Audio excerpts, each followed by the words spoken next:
Hey friends. So today I just wanted to stop by and talk to you about doing better when you know better.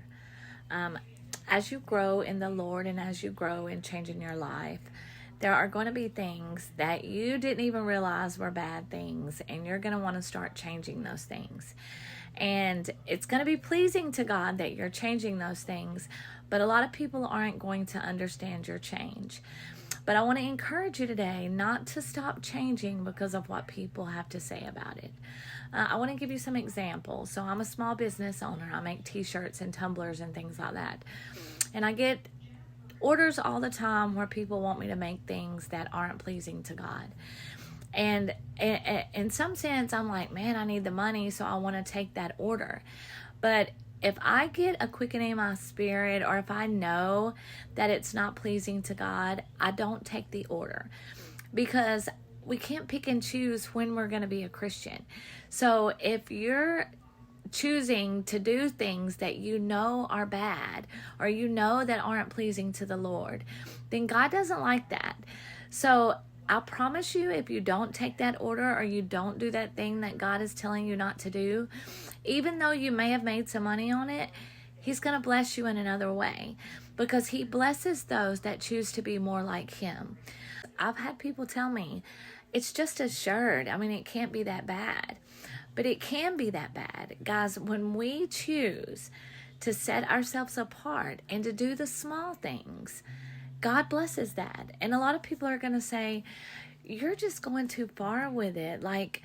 But it's not. Every time that you do something that is not pleasing to God, you give the enemy a chance to creep in. And when the enemy creeps in, he can make something huge out of something you thought was just a shirt.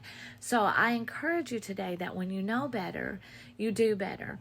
Regardless to what it is. It could be something very small, or it can be something big.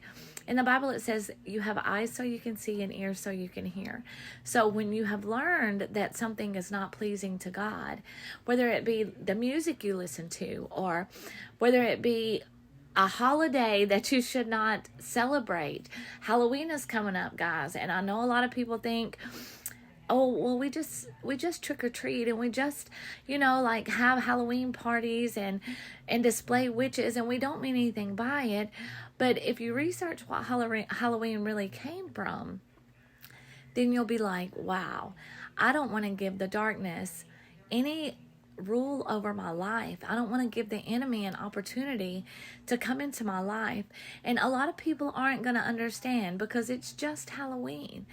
But guys, if we said it's just Halloween about everything, would we ever obey God in anything? If it's in your heart that you shouldn't do it, if you feel like God is speaking to you, telling you that you shouldn't do it, or if it doesn't line up with the Word of God, then you shouldn't do it, guys. No matter if you've done it your whole life, no matter if people say, well, you've always done it, well, I don't do it now.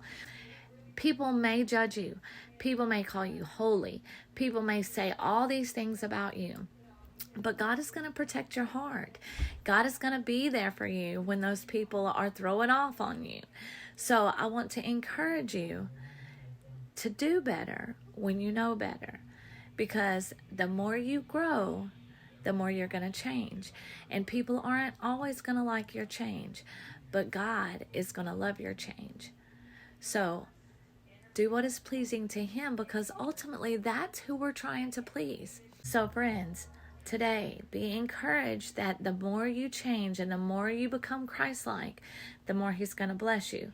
And don't let what people of the world say cause you to stop doing things that are pleasing to God, or cause you to stop growing and changing because they don't understand it. I love you, friends.